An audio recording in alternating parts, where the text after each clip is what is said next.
Assalamualaikum warahmatullahi wabarakatuh. Welcome back with me, Saryana.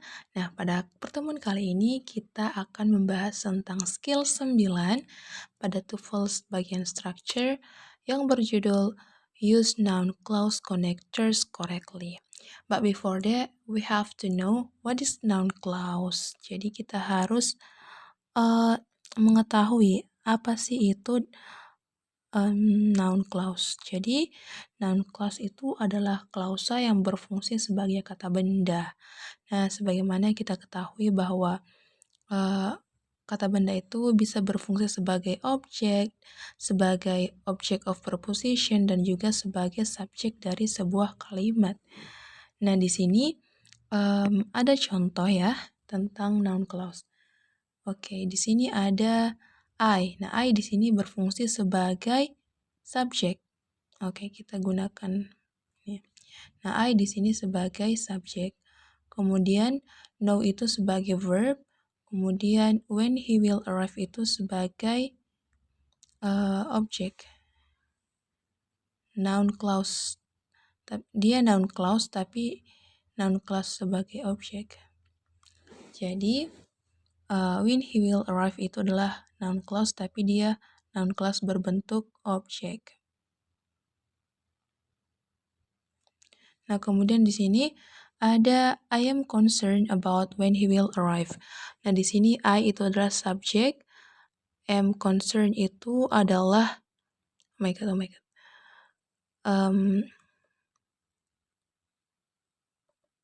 Kita hapus dulu ya.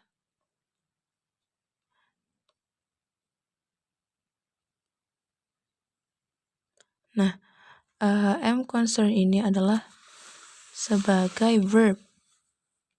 Kemudian when he will arrive ini adalah noun clause.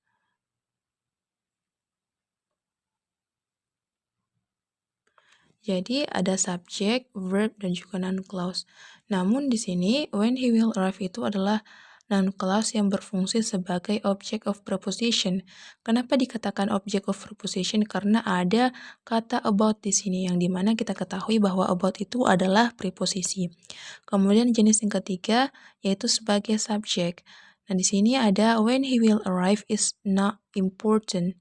Nah, di sini ada noun clause yang berfungsi sebagai subjek, kemudian ada verb, kemudian ada juga adjective. Ya, ini adalah adjective ya. Kemudian di sini ada the following chart list the noun clause connectors and the sentence patterns used with them. Nah, di sini ada beberapa list kata yang digunakan untuk noun clause connector. Ada what, ada when, ada where, ada why, how, whatever, whenever, whether, if, and that. Nah, di sini ada pattern atau rumusnya ya.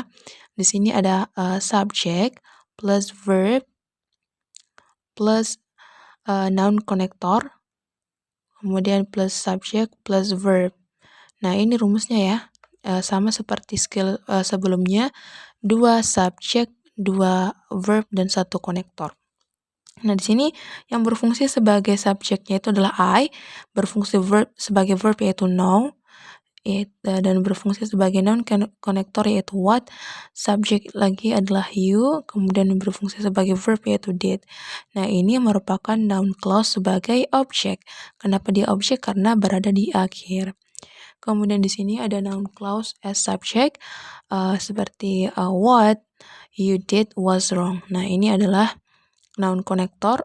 Kemudian di sini ada you sebagai subjek, kemudian ada did sebagai verb, dan was wrong sebagai verb.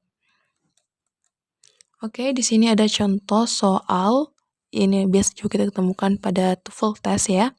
Nah, bla bla bla was late cause many problems. Nah, di sini kita identifikasi dulu ya. Di sini was itu sebagai verb. Kemudian ini ada juga sebagai verb cause. Nah, di sini tidak ada subjek ya. Jadi yang kita butuhkan adalah subjek dan juga konektor, noun konektor. Oke, bagian B. The driver, saya rasa ini tidak cocok ya, karena yang kita butuhkan itu bukan hanya subjek saja, tetapi juga konektor. Kemudian bagian C tidak tepat juga, karena tidak ada tidak ada konektornya. Kemudian bagian C tidak ada subjek. Bagian D tidak ada subjeknya, jadi salah juga. Jadi jawaban yang paling tepat adalah A, yaitu that he was late cause many problems. Nah, that ini sebagai konektornya, non konektornya, kemudian he sebagai subjek, dan maka perfect lah strukturnya ini. Selanjutnya, nah di sini kita beralih ke exercise-nya ya. Instruksi soalnya itu each of the following sentences contains more than one clause. Nah, kita diminta lagi untuk menggarisbawahi subjek, kemudian ada kata kerja, dan juga kita melingkari konektornya. Put boxes around the noun clause then indicate if the sentence are the correct or incorrect. Jadi kita diminta untuk membuat kotak untuk noun clause-nya, dan diminta untuk memilih apakah jawaban itu benar atau tidak. Oke, kita beralih ke nomor 1 dulu ya. Nomor 1 itu ada when the season starts is determined by the weather. Oke, di sini ada kata when. When di sini itu adalah konektor, noun konektor, kemudian ada the season. The season di sini adalah verb, kemudian stars itu adalah di sini. Sorry ya. Di sini the season itu adalah subjek.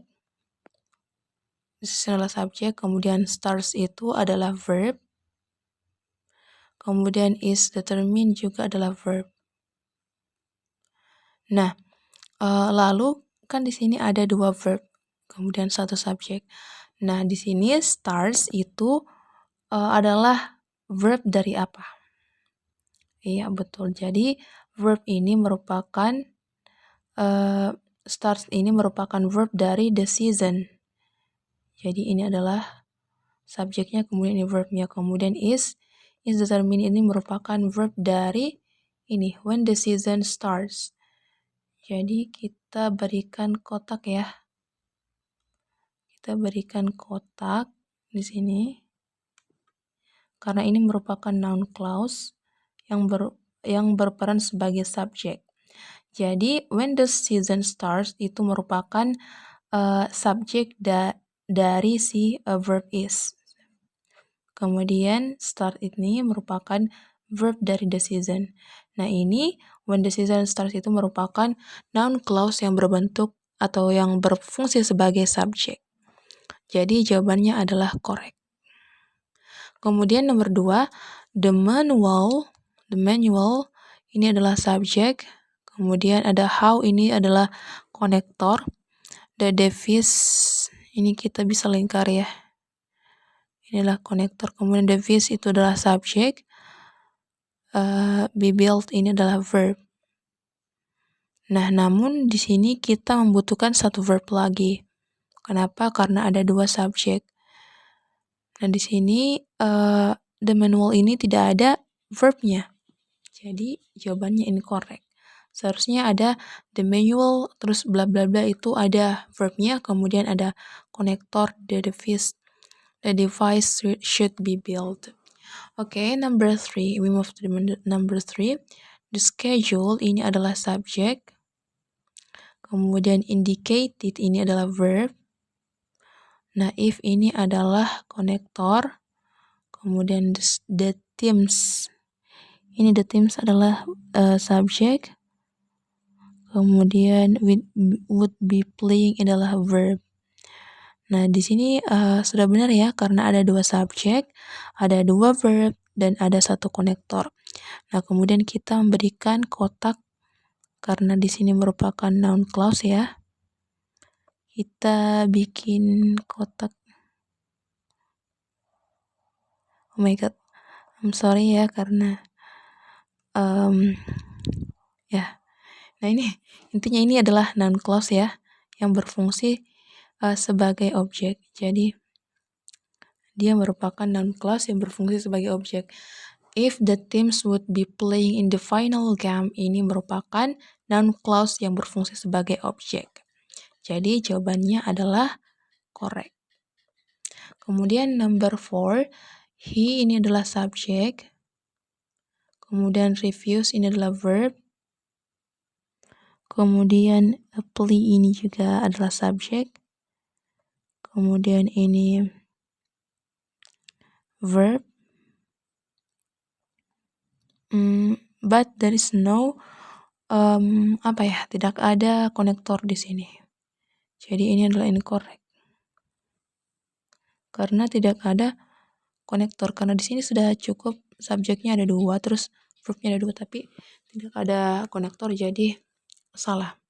Kemudian number 5 itu ada he ini adalah subjek, talk ini adalah verb. Kemudian di sini ada about. Nah, ini about adalah preposition. Kemudian di sini ada where itu konektor. Nah, we ini adalah subjek. Kemudian di sini go ini adalah verb. Nah, di sini ada 2 subjek, kemudian ada 2 verb. Kemudian ada juga di sini konektor ya. Jadi ini bisa ya menjadi noun clause. Nah, ini maaf ya jelek ya. Ini noun clause yang berfungsi sebagai object of preposition. Kenapa object of preposition? Karena sebelum where ini ada preposition di sini yaitu about. Jadi ini adalah jawabannya adalah correct. He talk about where we should go for lunch. Nah, di sini ada subjek, satu subjek, terus di sini juga ada satu subjek, satu verb, kemudian ada konektor where. Nah, jadi di sini noun clause yang berfungsi sebagai object of preposition. Oke, next. Oke, nah selanjutnya saya telah membuat soal evaluasi melalui Google Form, jadi silakan teman-teman mengerjakan ya. Terima kasih atas perhatiannya karena sudah mau menonton video pembelajaran ini sampai akhir. Semoga bermanfaat. Bye-bye.